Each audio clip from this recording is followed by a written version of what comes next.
Next, we're going to move to our keynote speaker, Kareem Weaver. Kareem is the executive director of the Fulcrum based in Oakland.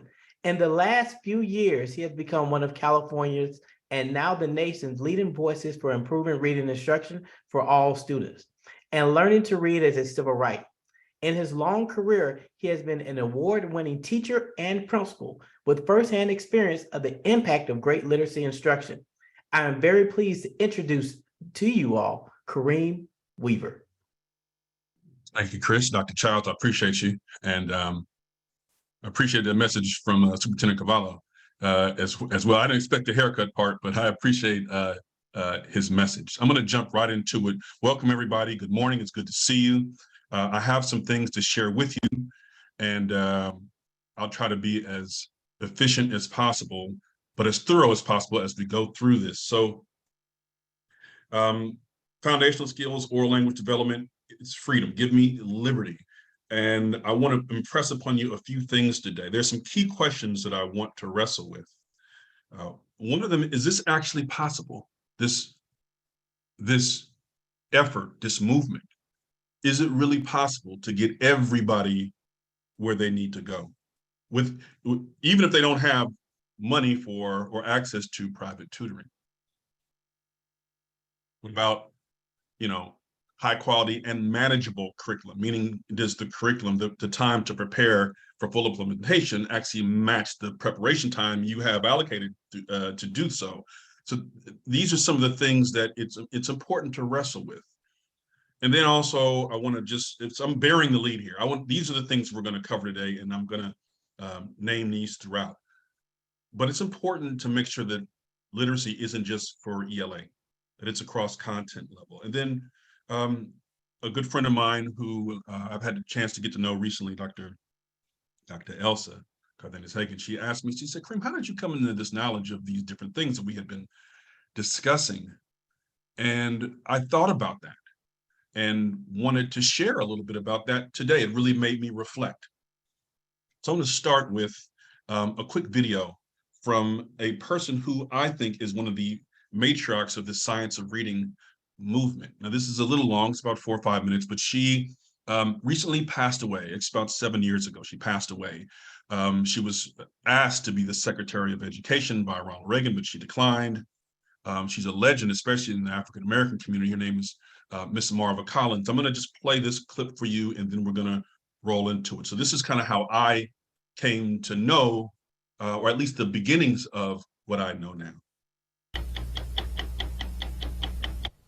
16 years ago, we broadcast a story about Marva Collins, a Chicago teacher who started her own elementary school on the city's west side, West Side Prep.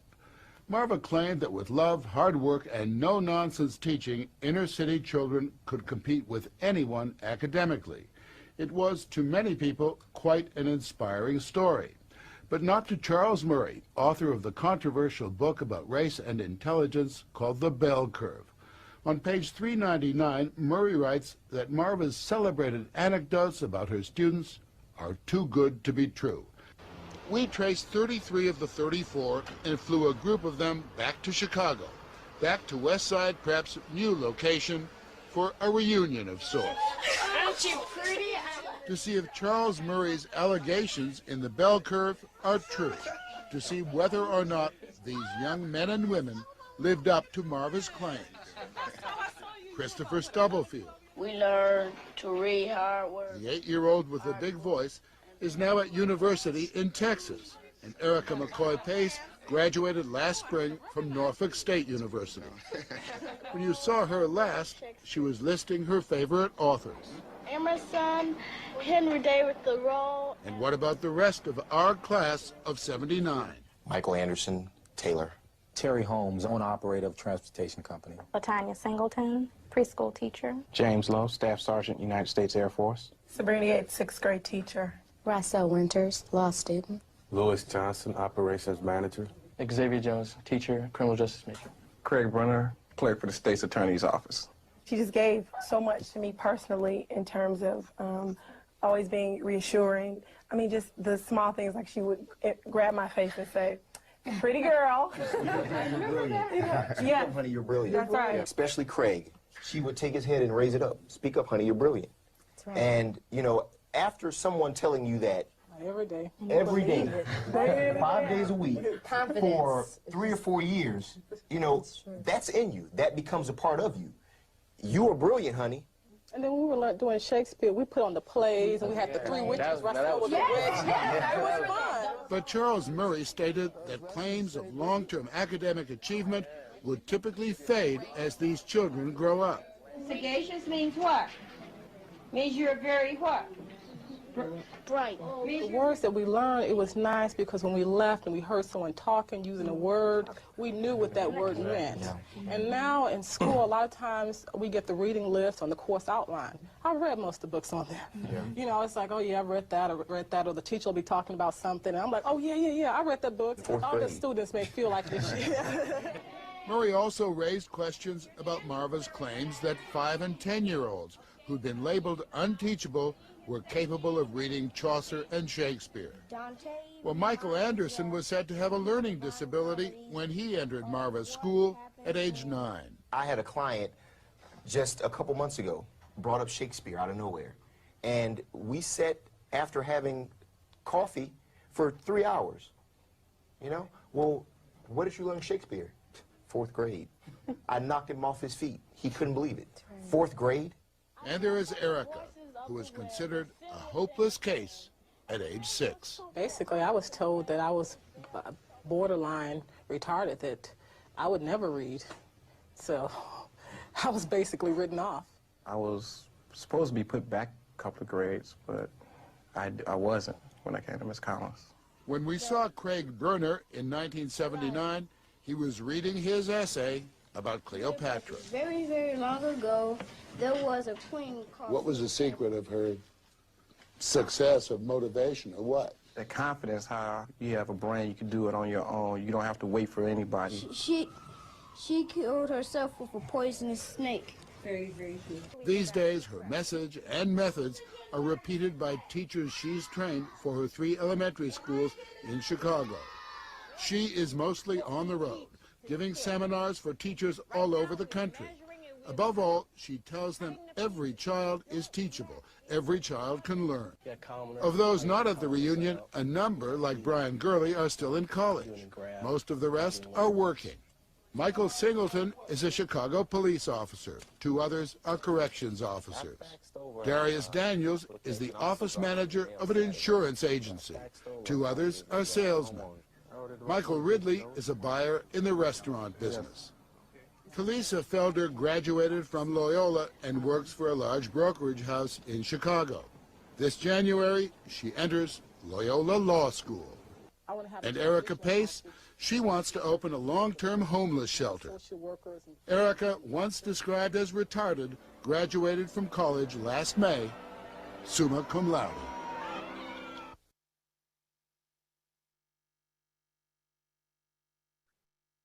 I wanted to start with that and lift up a few things. One, the messages our kids get about what they're capable of is very important. Secondly, the long-term benefits of any initiative or approach have to be assessed. Third, she was applying the science of reading before it was called the science of reading. You may have seen the open chord charts in the back with the sound cards, et cetera, doing the phonemic awareness and the phonics. So it wasn't called that then, but that's what she was doing. And lastly, I just wanted to say that rigor matters. Not just the work is hard, but it's purposeful and intentional. And we'll get into that in just a second. I'm sure most of you here have heard of the National Reading Panel. This friend that I mentioned earlier, she also pushed me on this. I want to start with this and then transition to some things that are very California specific. So the National Reading Panel, the government basically said, how are we going to get kids to read? What has to be done? And they came with a charge to answer these 7 questions. One was, does phonemic awareness matter? Does it help with reading? And if so, how? The answer is yes, it does matter.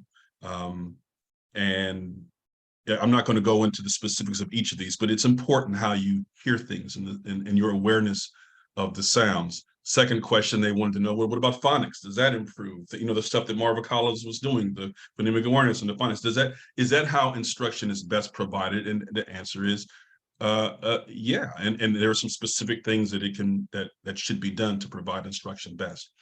Third, what about guided oral reading instruction? Does that improve fluency and reading comp? And in the same STEM, you know, if so, how is instruction best provided? So I'm sure you're familiar with all these things. If not, I highly recommend you looking at and reading through the National Reading Panel. The information there is timeless. And then there were some other questions about vocabulary, and then reading comprehension. Does it help? And so these are things that most of us are familiar with. But what my friend pushed me on is she said, well, wait a second, but that panel also said that they were going to have a second part to it, and it was going to come later. It was going to be about students who are developing their second language skills and capacity. And the room fell silent. Not as many hands went up about their awareness. And so I had to dig into it. And what was fascinating was that, yes, they had this formal charge. These are the things that we need you to do. We want to find out, how do you help language minority children? Like, how are we going to get them to read? And they found some things. They found that oral proficiency matters.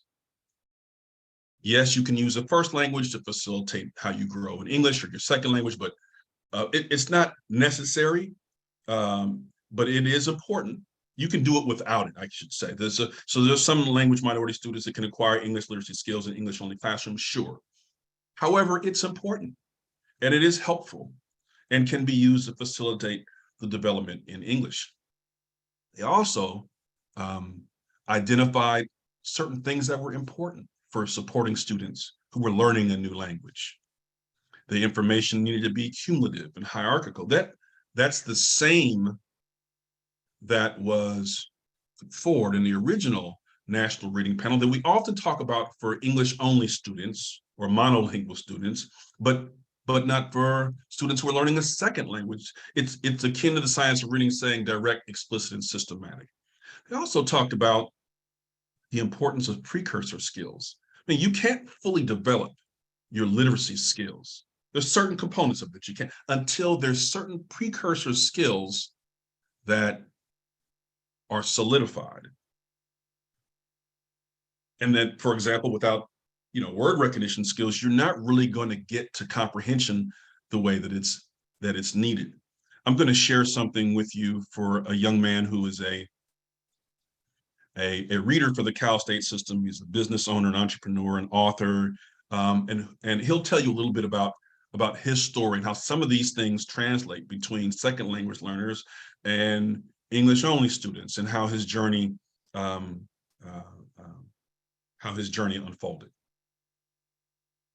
So in K through 8, I received messages about me being unintelligent. I knew, because I had been assessed, that there was something wrong and that my brain did not necessarily work like everyone else's. But before 9th grade, I'd never had anybody sit me down and really explain, this is what dyslexia means. This is why you process things the way that you process them. These are the specific gaps that you have in order for me to be able to work on those things. So when I got to 9th grade, I had a teacher named Miss Obiagu, and she utilized the Linda Mubel program, which is pretty much like a decoding system, where we're taking it down to basic phonetic sounds, sight words, and those sorts of things. In addition to teaching me those basic skills, she really connected me to literature that I could identify with. When I got to high school, I was reading at a 2nd to 3rd grade reading level. I met Miss O. She helped me develop those basic skills, and within a year's time frame, I was reading at about grade level. So going from reading at a 2nd grade reading level to almost being like 9th to 10th grade. By the time that I went to my 2nd year of high school, I was taking honors and AP classes, and by my junior year, I had even taken some community college classes and landed an internship. Now, I know that my story is sort of an extreme story of growth over a very short period of time. But one of the things that I'm aware of is that those basic decoding skills are beneficial for all students. I wanted to play that because that last part was very important. All students. And that's a term we throw around, but oftentimes we're unaware of the implications of that mindset, of what's beneficial to all students. So,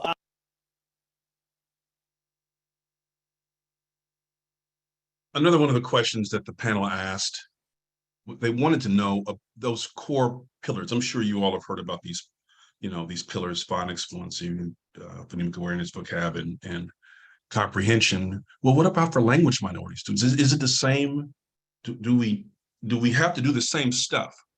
Because it's easy to bifurcate. It's easy to break into two groups or tribes or different things and think, okay, well, that's for those kids, not these kids.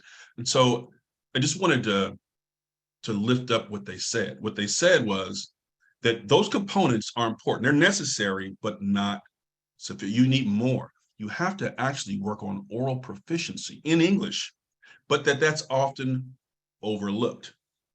And it's very important. I've taught for a long time, and I can remember we had our ELD books.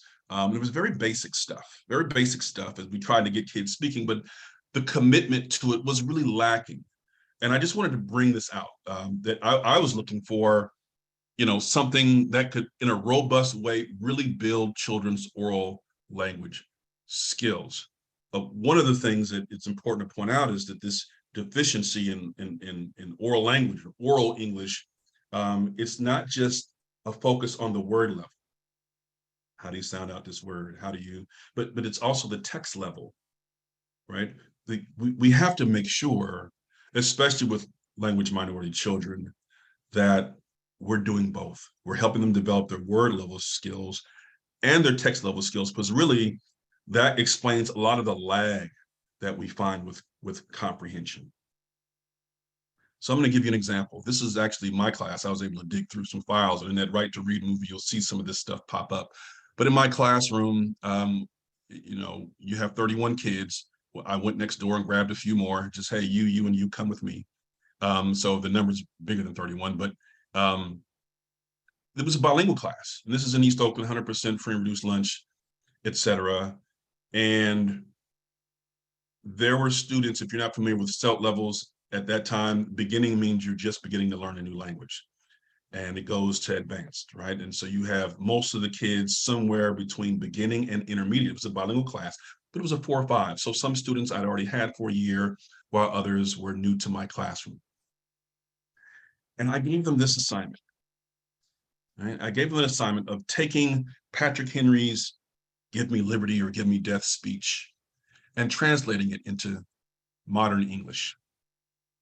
Now, I know the SELT levels were what they were, but the students took to this task. And you can only imagine the level of rigor that was involved with their really breaking down this old English text. I mean, you see it there. We just don't talk this way anymore. But it's a famous speech, and this is history class. So we had a language objective in history class, which is one of the keys to oral language development. You've got to do it across content areas. So they have something to attach onto. The meaning is in the content, but the language objectives are ever present. And so they took this is just one section. This is the last paragraph, but they did the entire speech. Each group had a paragraph or two.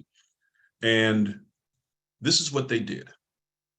In their group of 6, they decided what the thoughts were, what the points were in that paragraph. And each one, this is totally them. So you can imagine the language and the conversation that's happening as they try to figure this out, and the understanding of each word and each phrase and each sentence to hear and be able to split this text according to the voice of Patrick Henry. I'll never forget this section. This piece here was especially interesting to them because it wasn't literal. It was a bit sarcastic.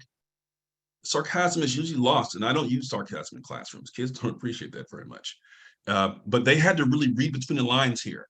And likewise, this one, in fact, this one was such a challenge for them that they decided to split it up, and that it was actually part of the green section and the blue section. So 2 people repeated this because in their conversation, which was my goal, in their debating, which was my goal, in their analysis of the language, which was my goal, they couldn't determine it, and that's okay, because I was trying to build them as readers and as linguists.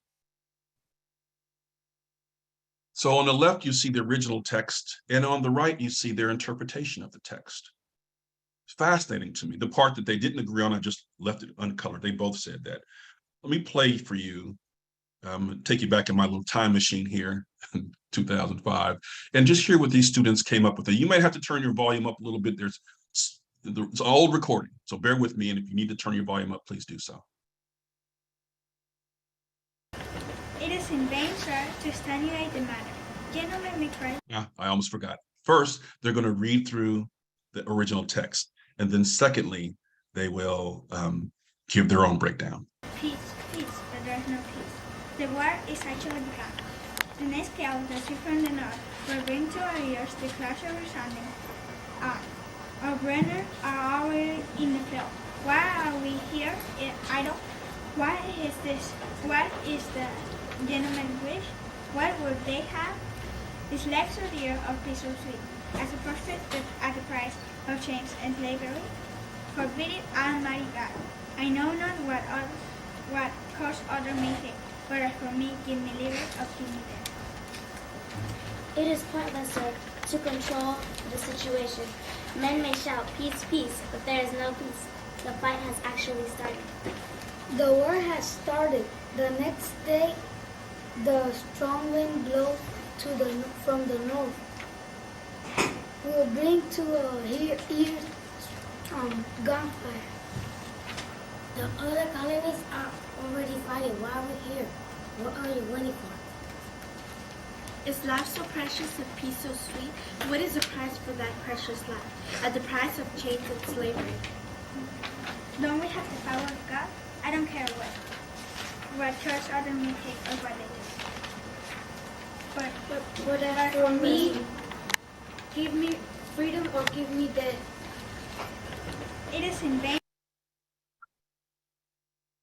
Takes me back a little bit there. You have to forgive me for just a moment, but as you may have noted on the right-hand side here, these students evolved. Many of them came to me as a teacher. They came into my classroom in 4th grade, and they could not speak a word of English. But they grew, and they continued on past my classroom and did phenomenal things. In fact, one of them, I'm proud of all of them. All of them graduated from high school, all of them doing very well for themselves, their families, and their careers. There's one student who's actually involved. She's now a software engineer who focuses on evidence-based curricula that gives educators tools. It helps them to save time, expand the teaching capacity, and promotes it. So the solutions to many of the things that we're trying to do, our kids are capable of doing that, but it's unless we unlock their potential around literacy, they're not going to be able to help solve and address some of the very challenges that we wrestle with on a day-to-day basis. I could go on forever for that, but I'll move on. Really quickly, as I hurried in my close, I got about 10 minutes left. There is a school in Ohio called the Lawrence School, and this school is largely for students who are navigating literacy challenges. They have this commercial. I'm going to play it for you, then I'll briefly discuss it.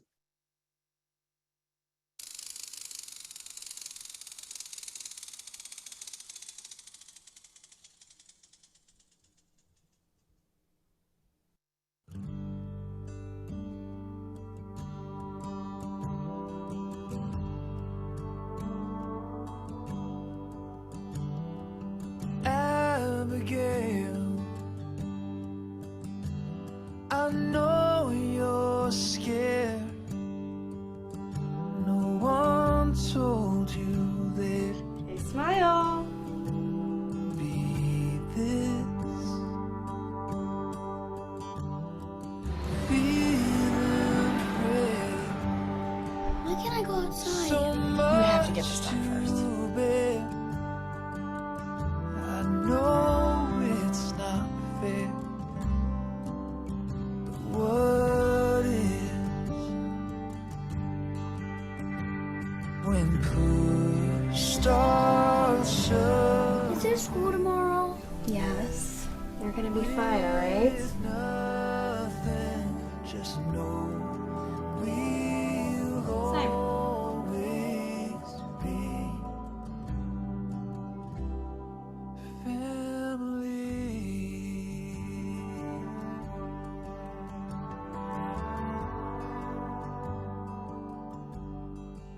Simon, come on, you're gonna be late. Don't give up when the road gets rough, 'cause we're flesh and blood.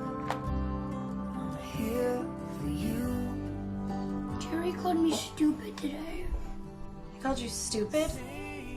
You're not stupid. And Mrs. Olshoff made me stay in for recess. Why can't I read? I'm gonna talk to your dad and we're gonna figure this out, okay? Okay. He's a smart kid. We have to do something. He can't read. Start shoving, you're left with nothing. Just know we'll always be. Hey, you're going to Lawrence now. It's gonna be different.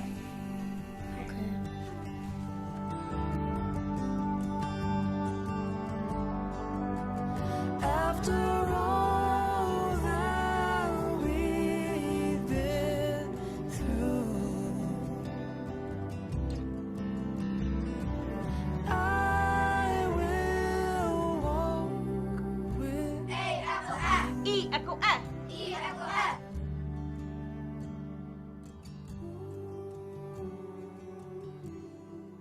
Oh, when push starts shoving, you're left with nothing. Just know we'll always be.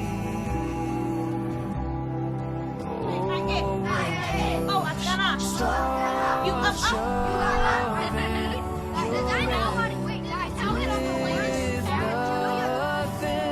Just know we'll always be.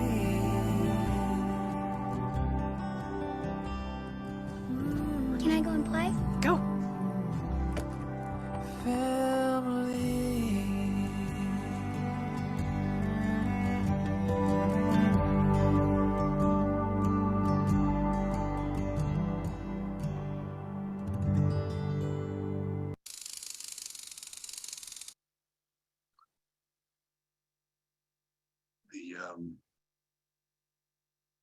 The Lawrence School, this is their pitch: evidence-based instruction, a culture of empowerment. And I always find it interesting that folks consider foundational skills, for example, many people consider to be a lower threshold of rigor, when in reality, people are paying thousands and thousands of dollars to get that foundation in place so that they could go on to college prep. I recommend their podcasts that they have. Here are some of the topics that they have, and you see the link there. Hopefully you'll be able to get this deck and this link, but lawrenceschool.org. But this podcast, especially this Teach Like a Champion episode, they're very short, not 15 to 20 minutes. I highly recommend it just to get the knowledge in the room and to be able to wrestle with some of the things that they're discussing. So back to the key questions. Is it possible, right?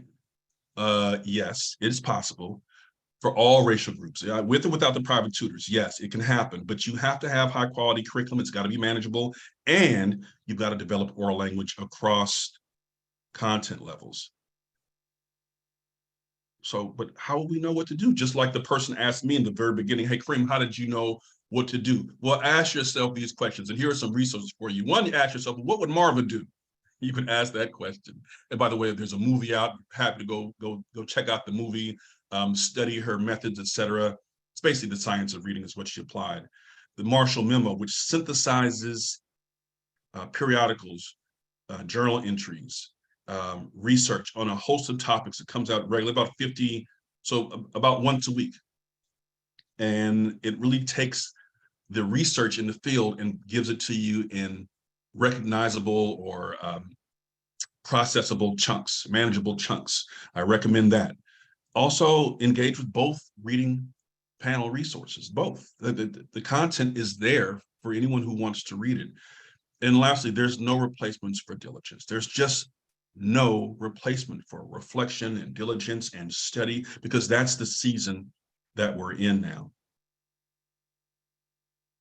So what if there is no Marva Collins in the building? There's no Miss O, as Dr. Anderson said. What if there's nobody who, you know, is a 9th grade teacher, but is still having had language objectives so that they can reach all the kids? What if that's just not in the building, whatever the grade level? And what if we're not intentionally developing language skills across content areas? You know, what if we're not using Patrick Henry's speeches in science and the prefixes that go with math and science?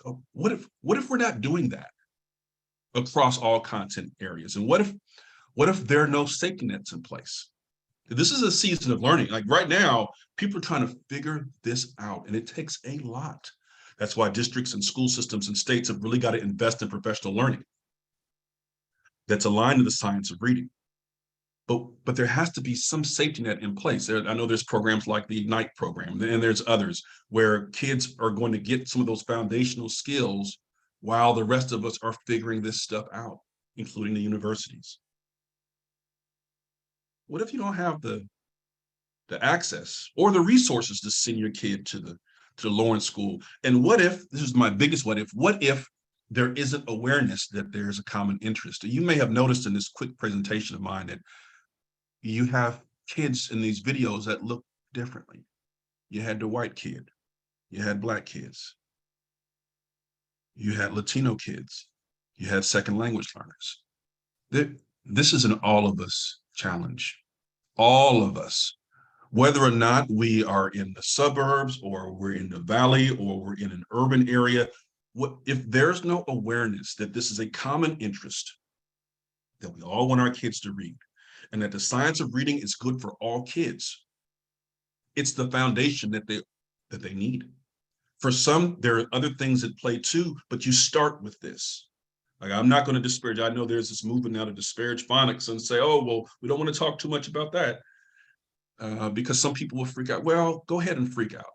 That's one of the pillars that we have to have. Kids just need it.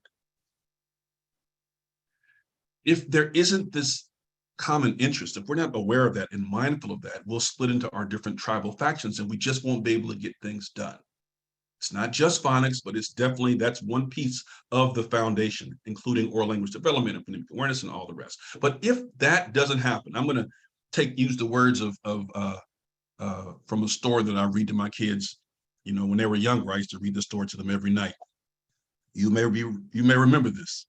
My favorite is Dr. Seuss book, The Lorax. If it's just not going to get better. If we don't do those things, if you as individuals, as districts, as state officials, as university faculty, if you don't actually care enough to do the things that we're talking about here, develop oral language, make sure we're ensuring the foundational skills are in place, and all these other things that impact everyone, it's just not going to get better.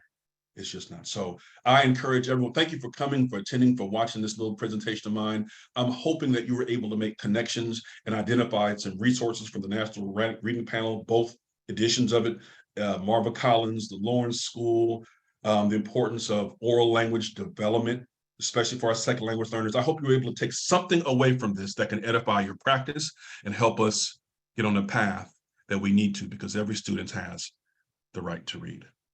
Dr. Childs, I'm going to turn it back over to you. Thank you for your time.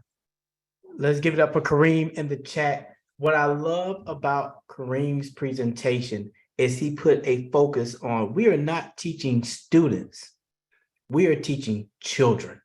A lot of times we look at this formal piece of students, we look at the IDs, that's all they are. These are innocent children that we're educating every day.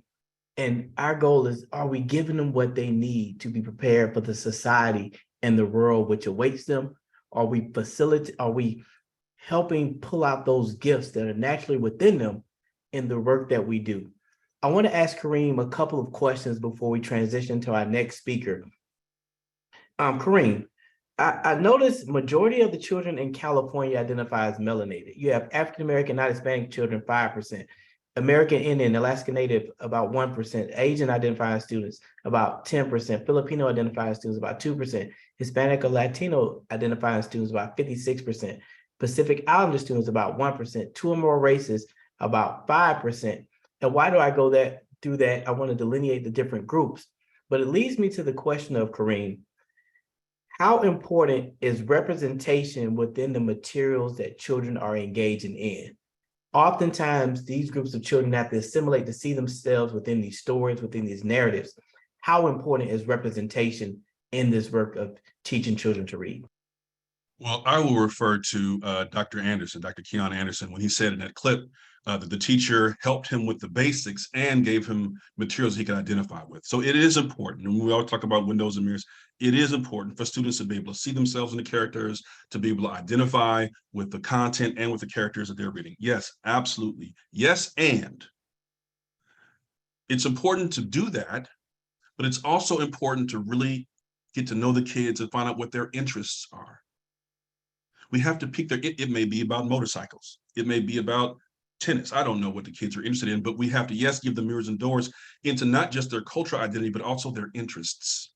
And also understand that these things cannot be mutually exclusive. You do that, but you also have to make sure the foundations are in place. None of that replaces the science of reading and the foundational skills that have to be acquired. It's important that we make that point as well. And I love how you pointed out Dr. Rudine Sims Bishop's work of mirrors, windows, and sliding glass doors, but making that connection back, we still have to make sure we have the foundational pieces in play. One more question that I pulled from the chat before we transition. What do we need to do more of as educators to help support families in this work? Because this is a collective effort. So what do you recommend we do more of to help families in this work? Listen, there are a lot of things that educators are already tasked with doing. The biggest support you can provide students is to teach them how to read.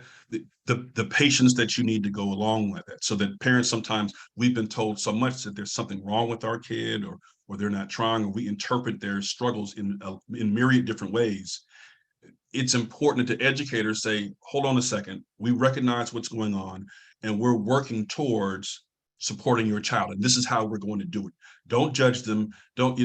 It's important we don't stoke that fire. And we have to be laser focused. You know, my secret sauce as a teacher was this. I could go to a student or a parent and I could say, I know how to teach your child to read. Hey man, I got you. I need you to be cool because this is your year. I got you. All you got to do is do your part and we're going to get this. And miraculously, all kids that I taught, when they heard that, they were on board. I don't care what the behavioral profile was, they were on board with that. So what we can do best to support families is to really invest ourselves in this season of learning into the science of reading and bolstering our practice so that we can actually serve kids the way they need to be served. Kareem Weaver, thank you so much for your time in the chat. Please give it up for Kareem and continue to support the work that he is doing. Kareem, continue doing the amazing work that you're doing.